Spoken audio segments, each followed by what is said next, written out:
사도행전 14장 1절에서 10절 말씀입니다. 사도행전 14장 1절에서 10절이고요. 신약 성경 212페이지에 있습니다.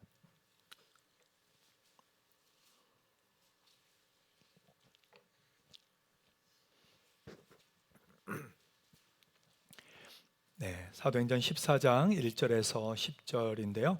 우리 한 절씩 교독하겠습니다. 이에 이고니온에서 두 사도가 함께 유대인의 회당에 들어가 말하니 유대와 헬라의 허다한 무리가 믿더라.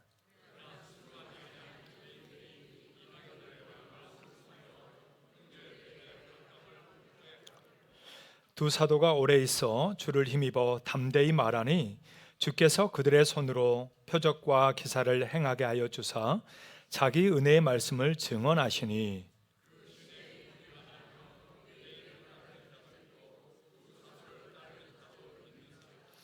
이방인과 유대인과 그 관리들이 두 사도를 모욕하며 돌로 치려고 달려드니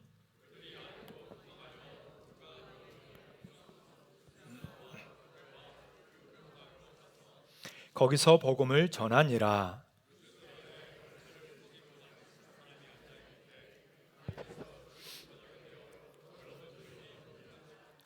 바울이 말하는 것을 듣거늘 바울이 주목하여 구원받을 만한 믿음이 그에게 있는 것을 보고 큰 소리로 이르되 그 사람이 일어나 걷는지라. 아멘. 할렐루야.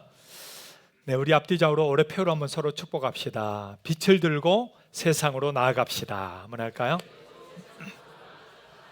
또 오늘 제목으로도 한번 인사하면 좋겠어요. 거기서도 복음을 전합시다. 네, 윈스턴 처칠 하면 영국의 수상이죠. 지금까지도 많은 사람들이 존경하는 사람 중에 한 사람입니다. 그 윈스턴 처칠이 했던 유명한 말 중에 이런 말이 있어요. A nation that forget its past has no future 라는 말이 있습니다. 여러분 다 뭔 말인지 아시죠? 네, 다 아실 줄 믿고 넘어가겠습니다. 네. 이 말은요, 우리가 많이 들었던 말입니다. 무슨 뜻이냐면 역사를 잊은 민족에게 미래는 없다, 이 뜻이에요. 역사를 잊은 민족에게는 미래가 없다. 근데 이 말을 그가 하기 전 이미 1909년에 휴버트 칼턴이라는 사람이 그보다 좀 더 많은 내용으로 이렇게 얘기를 했습니다. 뭐라고 했냐면 제가 한글로 읽어드릴게요. 과거를 잊은 민족은 미래를 잃을 것이며 과거를 잊은 교회에 미래는 없다라는 얘기입니다. 그러니까 우리는 국가와 민족이 이 과거를 기억해야 정말 미래를 잘 살아갈 수 있다라고만 보통 생각하잖아요. 그런데 이분은 교회도 마찬가지라는 거예요. 교회도 과거를 잊어버리면 미래가 없다라는 거죠. 그러니까 교회의 역사를 볼 때 정말 그 부분을 우리가 많이 알게 됩니다. 우리가 과거에 얽매일 필요는 없습니다. 얽매이면 안 되겠죠. 그러나 과거를 또 잊어버리면 안 됩니다. 왜? 똑같은 실수, 똑같은 잘못이 반복될 수 있기 때문이죠. 이번에 성지순례로 터키와 그리스 로마로 갔습니다. 참 감사했어요. 또 성도님들이 많이 기도해 주셔서 정말 은혜 가운데 또 안전하게 정말 은혜 받으며 잘 다녀왔습니다. 그런데 그곳에 가서 느낀 게 뭐냐면 거기는 참 기념비가 많다는 거예요.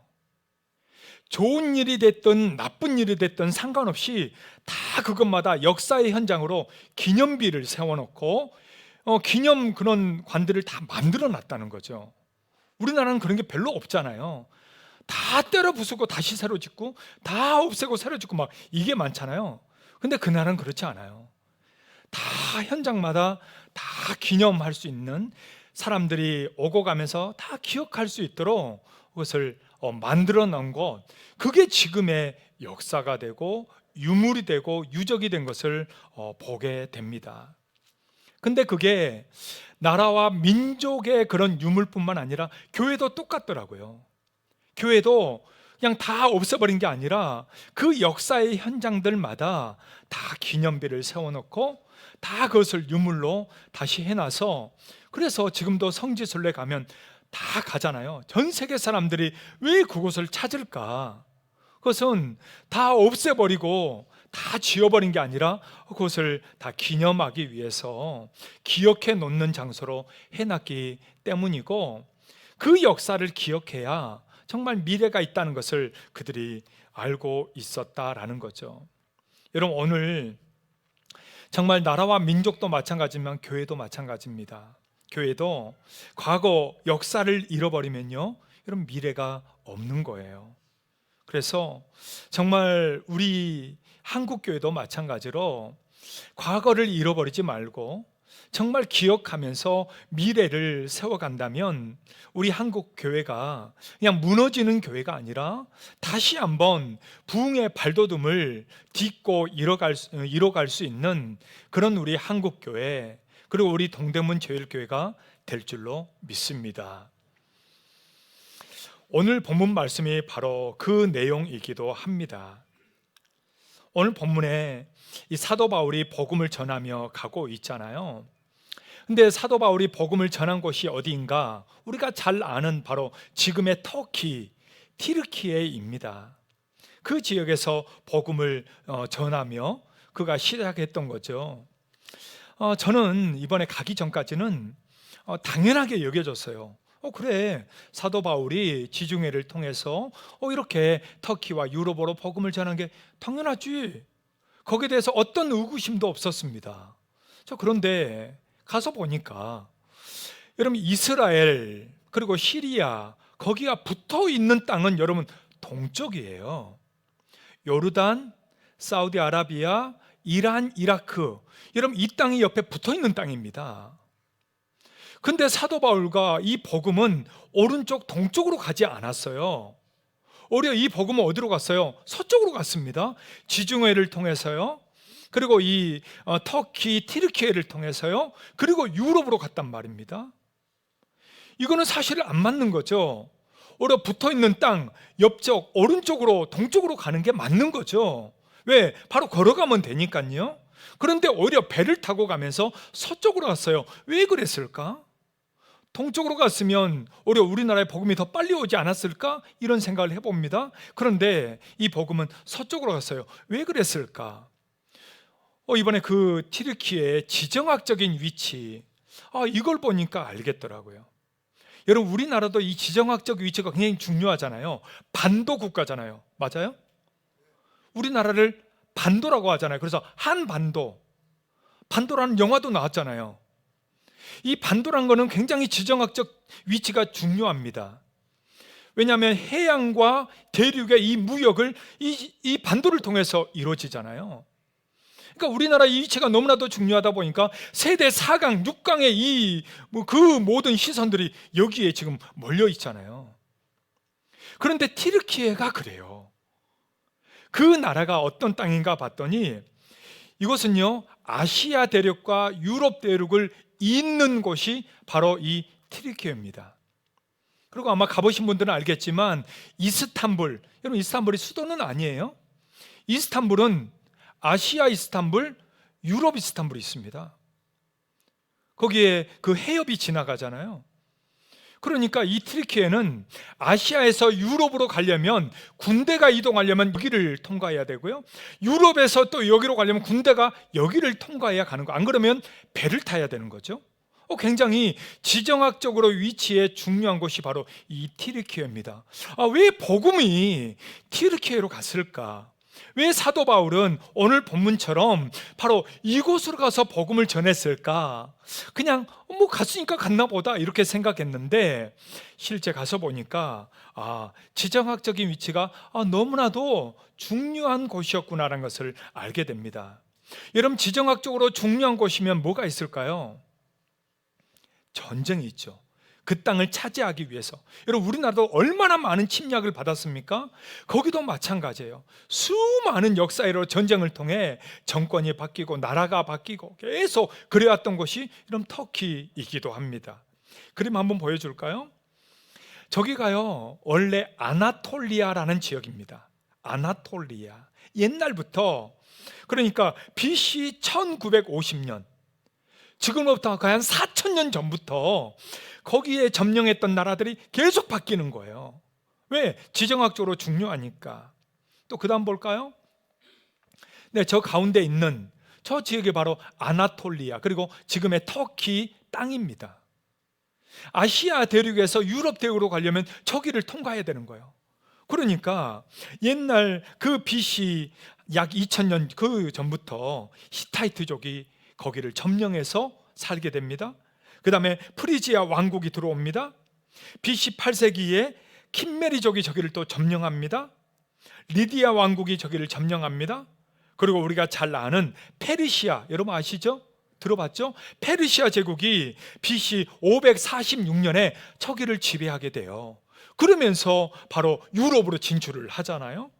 또 우리가 잘 아는 알렉산더 대왕, 여러분 들어보셨죠? 이 알렉산더 대왕이 BC 334년에 저기를 아나톨리아를 침략해서요, 저기를 지배하게 됩니다. 그리고 또 세월이 지나 BC 190년에 바로 저 지역을 로마가 지배하게 되죠. 그러니까 얼마나 많은 전쟁이 있었겠어요.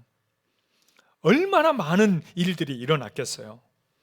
그때 로마가 지배하면서 그때 예수님이 탄생하게 되고 사도 바울이 1차, 2차, 3차 이렇게 복음을 전하며 가게 됩니다.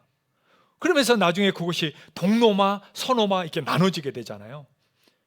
저 트리키의 지역, 터키 지역은 동로마 제국입니다. 지금 우리가 말하는 보통 알고 있는 캐톨릭, 서로마예요. 서로마.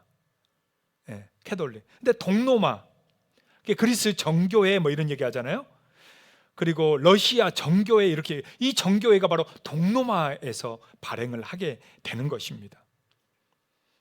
그러다가 1461년, 그러니까 15세기 때 오스만 투르크가 저기를 점령하게 되면서 지금의 무슬림 국가 이슬람이 저기를 싹 쓸게 되는 거죠.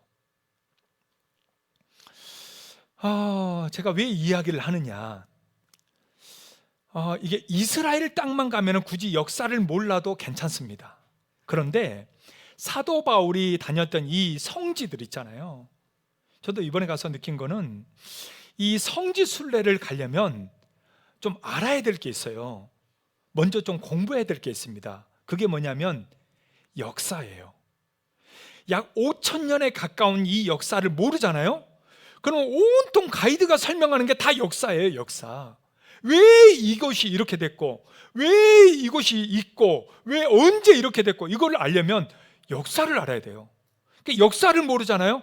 이해를 못해. 그냥 밟았다 갔다 다시 또 5분 사진 찍고 빨리 가고 막 뭐 이럽니다. 네. 역사를 좀 알면 좋을 것 같고요. 두 번째로는 성지순례를 가려면 그리스 로마 신화 있죠. 신화를 좀 알아야 돼요. 아니 우린 하나님 믿는데 뭔 신화가 필요 있냐 이렇게 여기지만 이게 신화와 기독교 역사가 믹스가 됩니다. 믹스가 돼요. 신화는 가짜예요. 그런데 그 신화를 배경으로 해서 실제 유물들을 만들어 버립니다. 만들고 그거를 섬기게 해요. 그러니까 이게 기독교 역사와 이게 같이 연결이 돼 있는 거죠. 네. 나중에 우리도 성지순례를 이제 갈 거예요. 여러분 가고 싶죠? 가려면 뭘 준비해야 될까요? 돈 준비해야 돼요. 예. 그래요. 돈이 있어야 가죠. 예, 우리는 비행기 타야 되니까. 그런데 돈도 물론 있어야 돼요. 지금부터 열심히 적금 드세요. 예, 적금 들어 놓으시고. 근데 그것보다 우리가 먼저 알아야 될 게 있는데 역사 공부입니다. 역사를 모르면 이해를 못해요. 가서도. 두 번째로는 그리스 로마 신화를 좀 읽으셔야 돼요. 이걸 알아야 뭐 단어를 이해를 할 수가 있어요. 단어를. 예. 여러분 이해가 되시죠? 옆에 있는 분들에게 한번 얘기해 줄까요? 이제 역사를 공부하세요. 한번 해볼까요? 예. 그리스 로마 신화도 읽어보세요. 한번 해볼까요? 예, 여러분 이 두 가지가 중요합니다. 저는 우리가 신앙생활에 있어서 교회 안에서 함께 생활하고 우리가 봉사하고 섬기면서도 정말 잊지 말고 중요한 게 하나 있어요. 그게 뭐냐면 저는 선교입니다. 왜냐하면 선교를 통해 이 한국교회가 세워졌고 지금 우리가 있는 거거든요. 우리는 복음의 빚진 자들이에요. 그렇기 때문에 우리는 또 뭘 해야 되느냐? 우리는 또 선교해야 되는 거예요. 한국교회는요 반드시 선교를 해야 됩니다. 이게 하나님이 한국교회 주신 비전이고 꿈이에요. 그러니까 내가 가든지 아니면 보내든지 돕든지 하면서 선교로 함께 참여하는 거예요. 그 다음에 두 번째 우리가 죽기 전에 하고 싶은 일이 뭔가? 그것은 성지순례입니다. 왜? 우리의 신앙이 좀 도움을 더 얻기 위해서, 진짜 하나님의 그렇게 살았던 역사들을, 예수 그리스도의 역사들을 보기 위해서 우리가 성지순례가 필요한 거죠. 그러니까 100번 1000번 여행을 다니는 것보다도요 한 번 성지순례 가는 것, 한 번 선교 가는 게 여러분 천국에서 훨씬 더 상급이 큽니다. 그러게 여러분 가능한 선교도 여러분 함께 가시고요, 또 죽기 전에 성지순례도 한번 가세요. 가서 정말 하나님의 정말 일한 역사들을 함께 볼 수 있기를 소망합니다. 할렐루야. 그러려면 뭐를 공부해야 된다고요? 역사를 공부해야 돼요. 돈도 필요하지만 역사를 좀 공부하고 가면 아는 만큼 보이고요, 아는 만큼 깨닫게 되는 겁니다. 맞죠? 여러분 모르면 아무리 말해도 몰라. 근데 아는 만큼 더 많이 은혜를 받게 되는 거예요. 오늘 말씀에 나온 이 지역이기도 하면서 정말 복음의 사도 바울이 3차 전도 여행으로 갔던 곳이 바로 그 지역입니다. 1차, 2차, 3차를 다 그곳으로 갔어요. 튀르키예 지역. 한번 사진 한번 보여줄까요? 네, 저 지역입니다. 그러니까 이스라엘, 여러분 보는 오른쪽에 보면 이스라엘 있고 지중해가 있잖아요. 바로 그 위에가 튀르키예입니다. 그래서 저기에 길리기아, 더베, 루스드라, 이고니온, 비시디아, 안디옥에서 저쪽이 쫙 복음의 7교회가 저곳에 다 있는 거거든요. 그곳에서 복음을 전함으로 말미암아 지금 그 복음이 그 시대에 그 아나톨리아라는 이 지역에 굉장히 복음이 편만하게 전해지게 되고 그 복음이 오늘 우리까지 전해지게 된 것이죠. 그래서 오늘 말씀을 통해서 정말 우리가 복음에 대해서 어떻게 해야 될 것인가, 어떤 마음, 어떤 자세로 우리가 살아가야 될까를 함께 나누고자 합니다. 자, 첫 번째는요, 복음은 말로 전해야 합니다. 여러분 복음은 어떻게 해야 돼요? 오늘 14장 1절에 보니까 이렇게 나옵니다. 자, 같이 한번 읽어볼까요? 이에 이고니온에서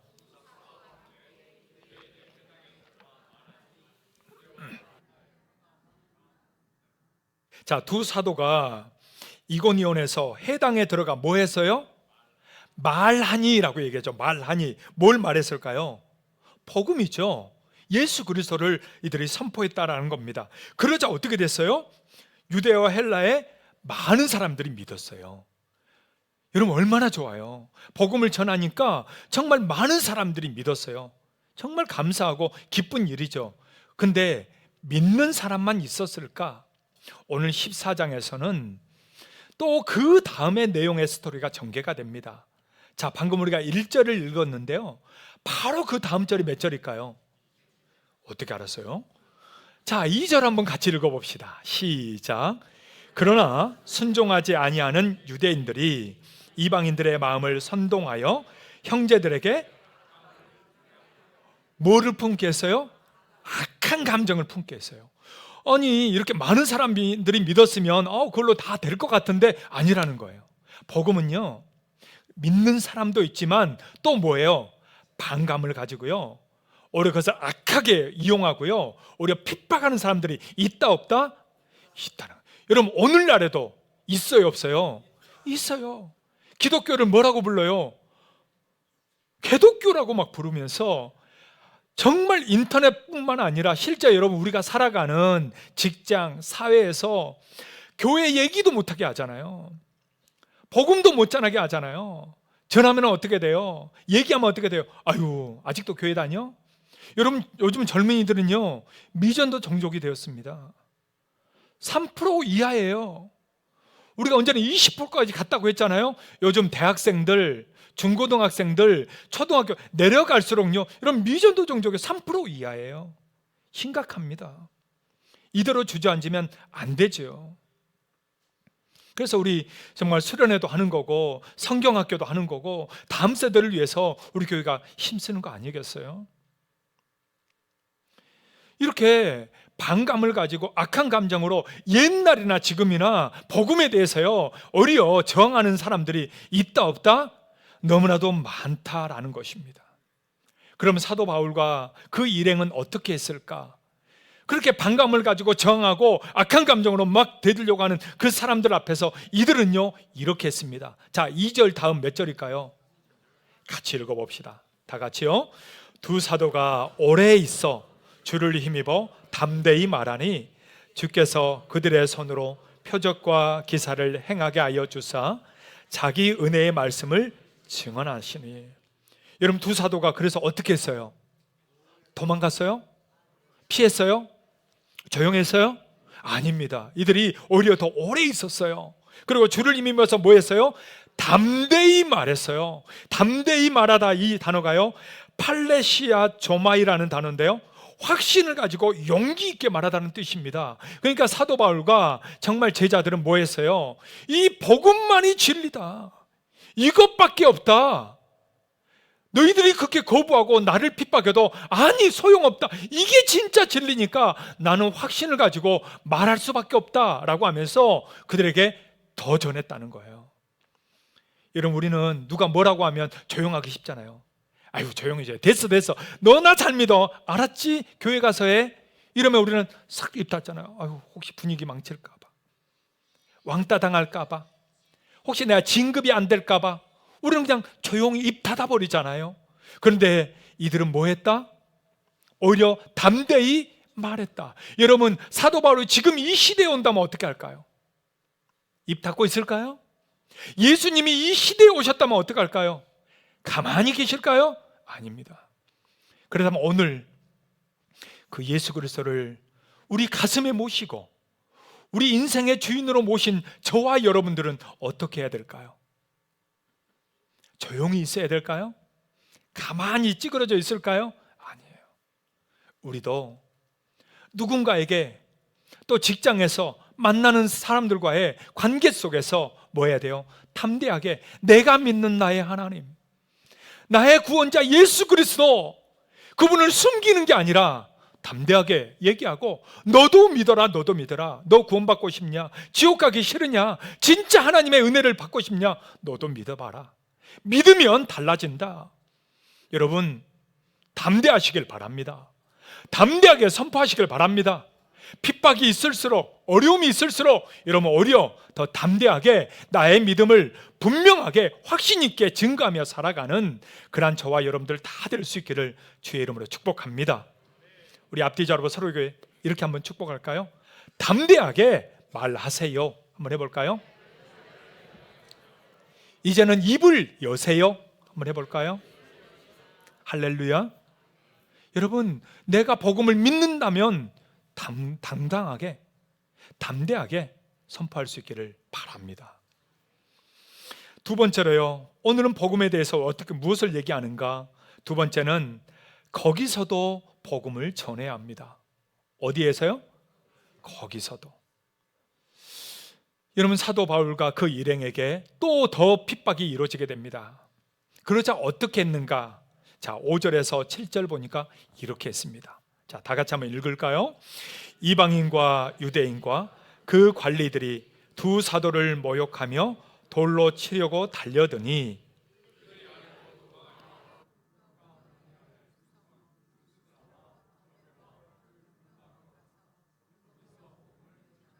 거기서 뭐 했다고요?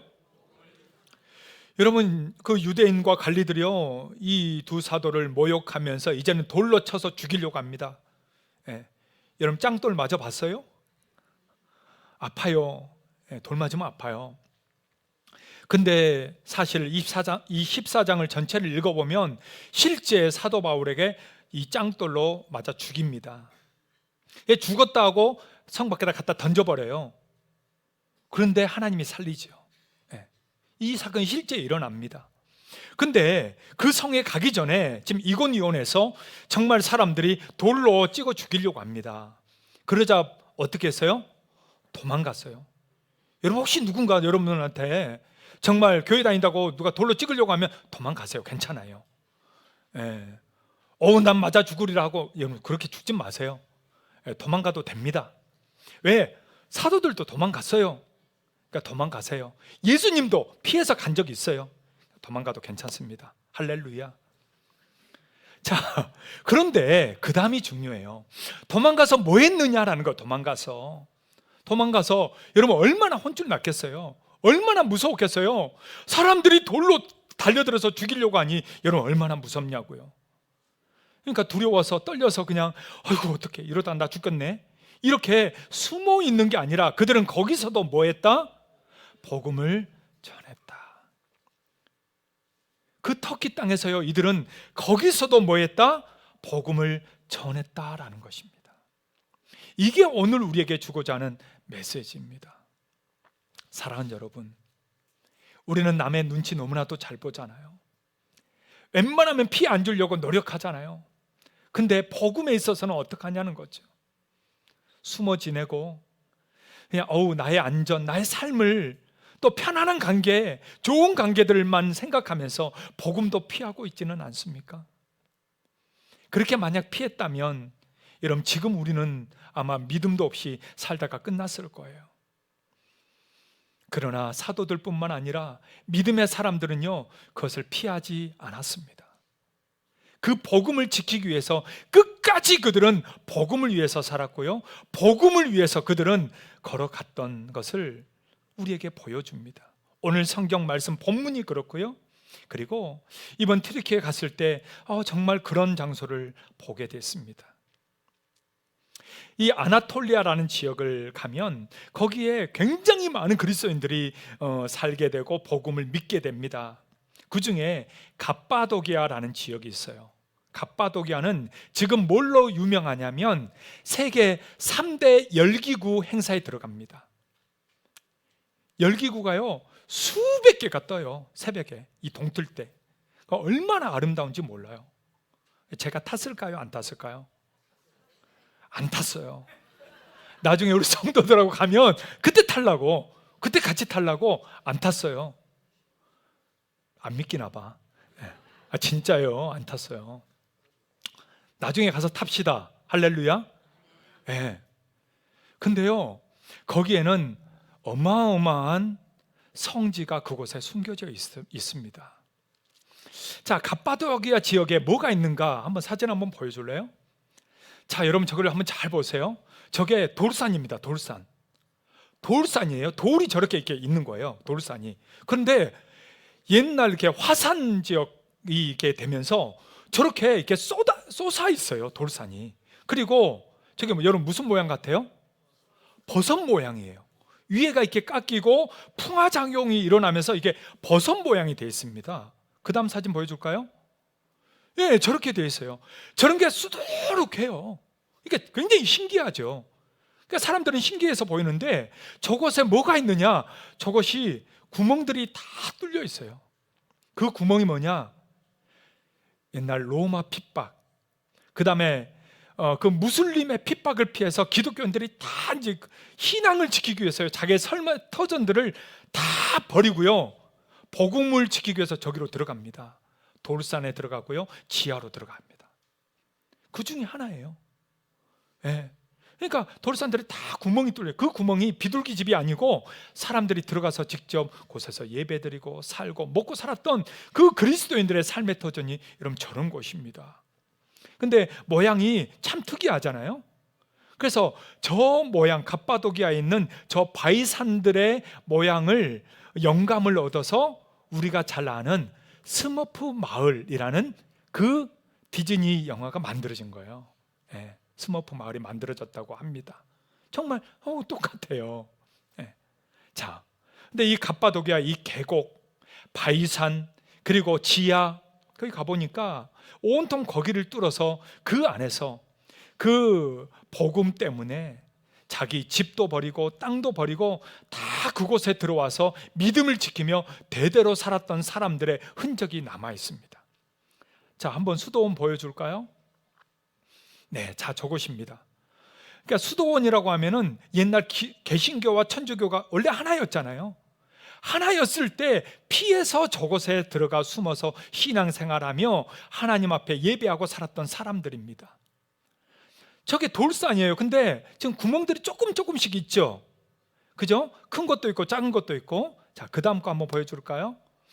네, 저렇게 구멍들이 뚫린 곳이 사람들이 사는 집도 있고 예배당도 있고 다 있습니다. 저 가운데 그 하얀 점이 있죠?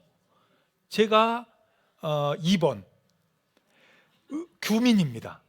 저걸 왜 넣냐면 얼마나 큰지, 산이 얼마나 큰지를 지금 여러분들이 잘 모를 것 같아서 저렇게 크다는 걸 보여준 거예요. 저런 산이 쑥 하는 거예요. 이해가 되죠? 자, 한번 그 다음 보여줄까요? 저 안에 들어가면 저렇게 되어 있습니다. 저 안에다가요 예배당을 만들었어요. 기도실을 만들었어요. 가정마다 이렇게 구멍을 뚫어가지고 살집을 만들었어요. 사람 죽으면 시신 묻는 곳을 만들었어요. 저렇게 해서 저 안에서 신앙생활을 합니다. 자, 동굴교회도 한번 보여줄까요? 그 다음 한번 보겠습니다.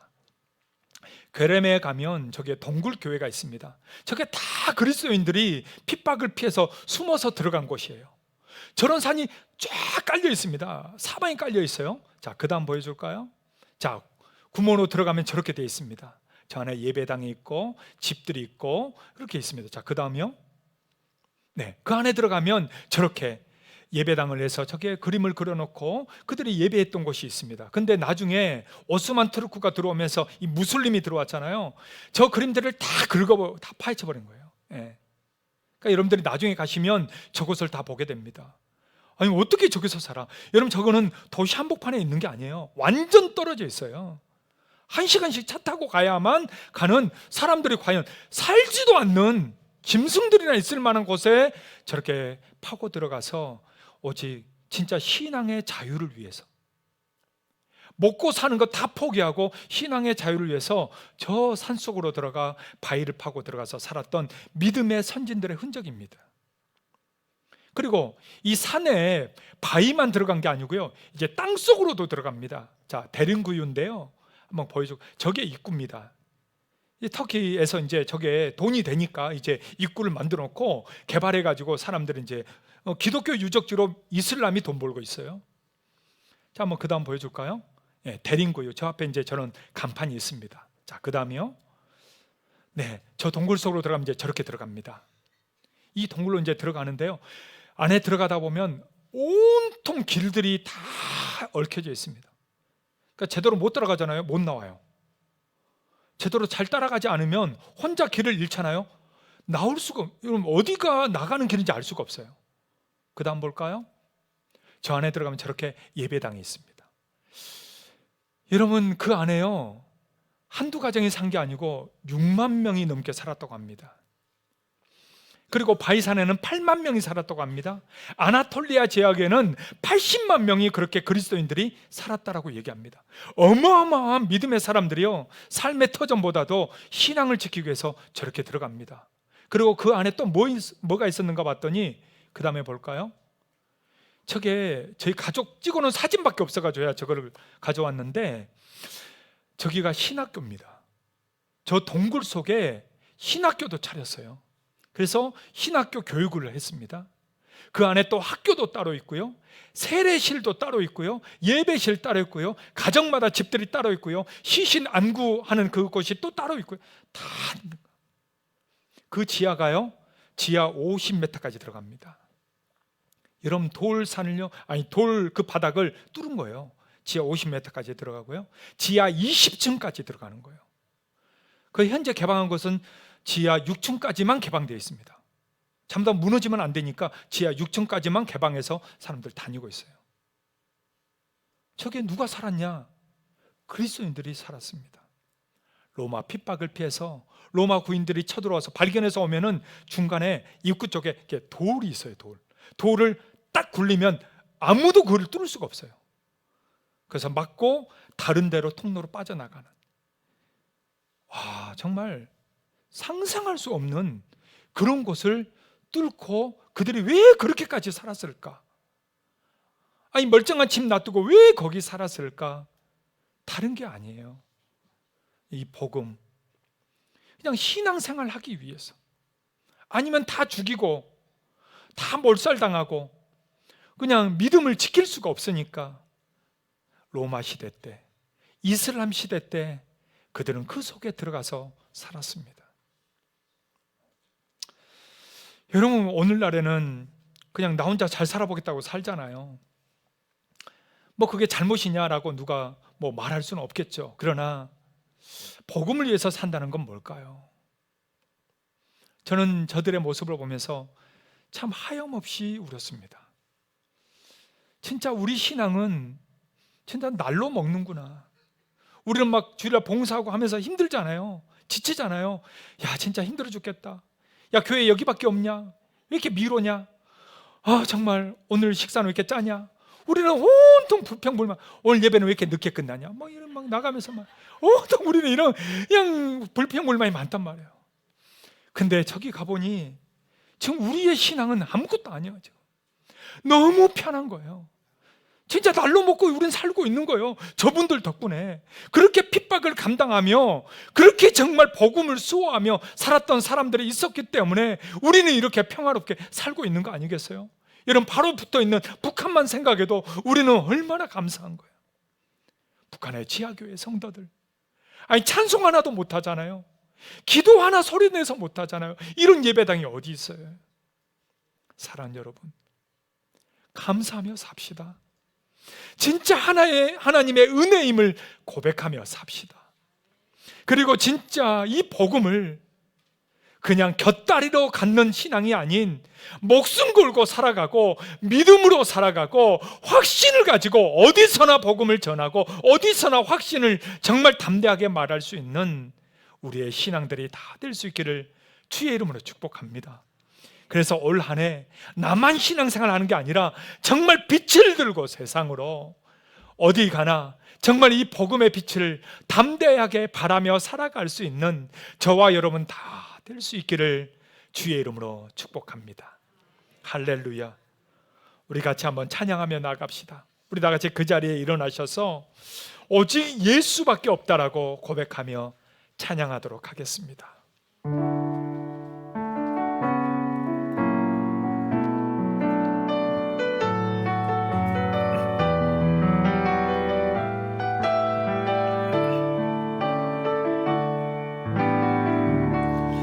은혜 아니면 살아갈 수가 없네. 호흡마저도 다 주의 것이니 세상 평안과 위로 내게 없어도 예수, 오직 예수뿐이. 우리 한 번 더 고백할까요? 은혜 아니면, 은혜 아니면 살아갈 수가. 우리 다 같이 두 손 들고 함께 고백합시다. 마저도 다 주의 것이니 세상 평안과 위로 내게 없어도 예수, 오직 예수뿐이네. 그 신 외에 다 볼 수도 없고 작은 고난에 지쳐도 주께 묶인 나의 모든 삶 버티고 견디게 하시네. 은혜 아니면, 은혜 아니면 살아갈 수가 없네. 나의 모든 것 다 주께 맡기니 참된 평안과 위로 내게 주시주 예수, 오직 예수뿐이네. 한번 기도할까요? 진짜 우리 예수밖에 없잖아요. 정말 예수의 은혜밖에 없잖아요. 세상 그 어떤 것을 다 가진다 할지라도 우리 주 예수 그리스도를 잃어버린다면, 우리의 신앙을 잃어버린다면, 믿음 없이 살고 끝난다면 여러분 인생 헛된 거 아니에요? 끝장난 거 아니겠어요? 주님, 그렇게 자기의 삶과 자기의 삶의 모든 터전보다도 신앙을 지키기 위해 살았던 수많은 믿음의 선진들, 자기의 목숨까지도 아깝지 않게 이 신앙을 위해서, 믿음을 위해서, 복음을 위해서, 교회를 위해서 기꺼이 던졌던 수많은 믿음의 선진들 때문에 오늘 우리가 있는 거 아닙니까? 하나님, 나도 오늘 그렇게 담대하게 복음을 전했던 사도 바울처럼, 믿음의 선진들처럼 복음을 증거하고 확신을 가지고 믿음으로 살겠습니다. 복음으로 살겠습니다. 정말 주를 위해서 살겠습니다. 나 정말 이 세상 것 아무것도 없어도 오직 예수밖에 없다라고 고백하며 살겠습니다. 우리 다 같이 주여 한번 물고 함께 기도할까요? 주여, 오 하나님 아버지, 오직 우리에게 예수밖에 없습니다. 우리의 삶에 그 어떤 것도 우리에게 만족이 아니라, 내 욕심이 아니라 그 모든 것을 다 내려놓는다 할지라도 예수밖에 없습니다. 우리의 신앙밖에 없습니다. 오직 믿음으로 오늘도 담대히 걸어가고 오늘도 믿음으로 살아가서 이 세상 어디에 있든지 오직 주의 복음을, 주의 이 믿음을, 이 예수 그리스도만을 붙들고 살아갈 수 있도록 주여 인도하여 주시옵소서. 내 심령과 우리의 영혼과 우리의 마음을 우리 주님 붙들어 주옵소서. 이 세상에서 헛되이 사는 인생이 아니라 진짜 믿음으로, 진짜 신앙으로 살아갈 수 있도록 오 주님, 주여 우리를 이끌어 주옵소서. 주여 우리를 붙들어 주옵소서. 주여 우리를 도와주시옵소서. 진짜 믿음의 삶을 살아가서 주여 역사여 주시옵소서. 작은 고난에 지쳐도 주께 맡긴 나의 모든 삶 버티고 견디게 하시네. 은혜 아니면 살아갈 수가 없네. 나의 모든 것 다 주께 맡기니 참된 평안과 위로 내게 주신 주 예수, 오직 예수뿐이네.